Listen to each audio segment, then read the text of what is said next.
Hey everyone, happy Magic Monday. Hey guys, happy Magic Monday, post Thanksgiving Monday.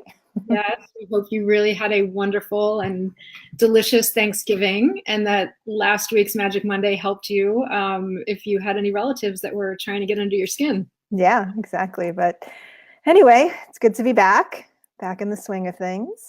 Mhm. And we've got a good topic today, I would say, right? We're going a little more on the alchemy side today. Yeah, yeah. So, what is this thing called consciousness? So Laura and I were chatting this morning, and we always talk about, well, we need to kind of go within, right? We need to quiet our minds. We need to reset. We need to find a way to get out of all the reactivity. And oftentimes that really comes into how do we get that new perspective? How do we get that resilience, right? Yeah, and so often when we're meditating or if we're doing breath work or if we're just getting quiet with ourselves, we're told to concentrate on our breath or concentrate on body parts. And that's all ways that our central nervous system calms down, really important steps.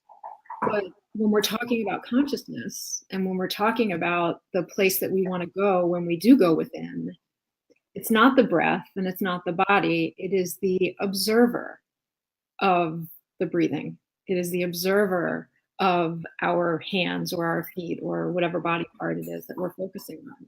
Yeah. Yeah. So, when we talk about consciousness, we're talking about a deeper level of awareness. There's so many different levels of awareness, it turns out.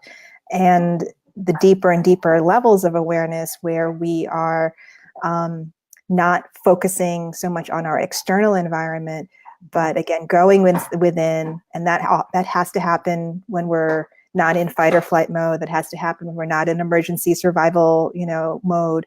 It happens when we close our eyes and we find a way to calm our brains. And usually that's through breathing, and usually that's through slowing down. And what's underneath? What are we looking to make contact with, right? What are we looking to shift? And many, many ways into this, mindfulness based meditation, right? Ways to shift into the witnessing mode, the observer mode, right? So we're not our thoughts, we're what's underneath our thoughts. So we're not so over identified with everything that's happening on the outside, right?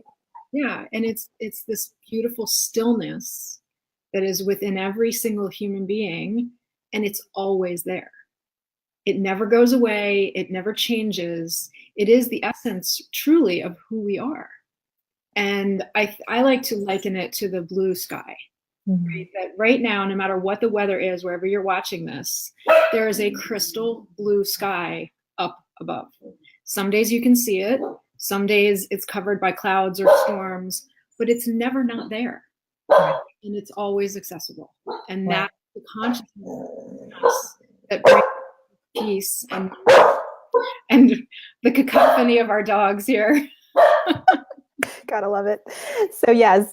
So and not only is it always there, but it's what is constant, right? It's what lives on, depending on what your belief system is. But it's always here, and it's always available for this place of true comfort. It really is. It offers it's like a warm blanket almost. It's not the thinking self. You're just being. Right, right. It's who we were before we were born, and it's who we will be when this particular body is no longer here.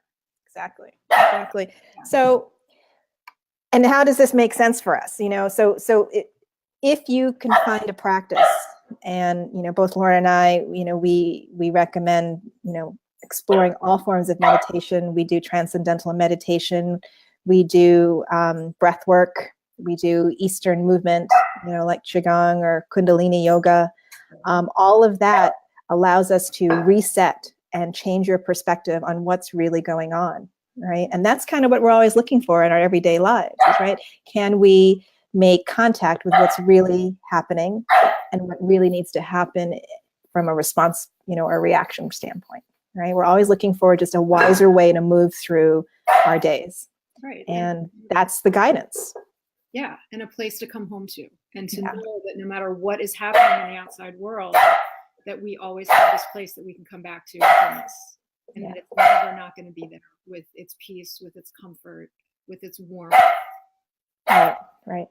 So it's just a gentle reminder as we approach the busy season, right?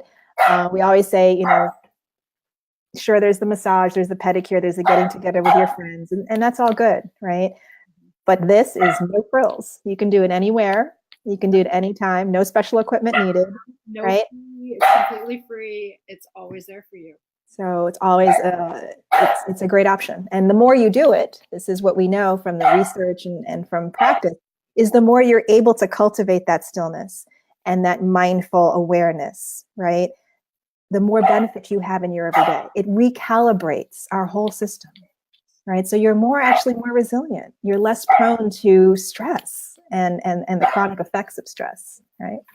Yes, stressful things like your dog barking during. Yeah, you could bark for days. It's fine.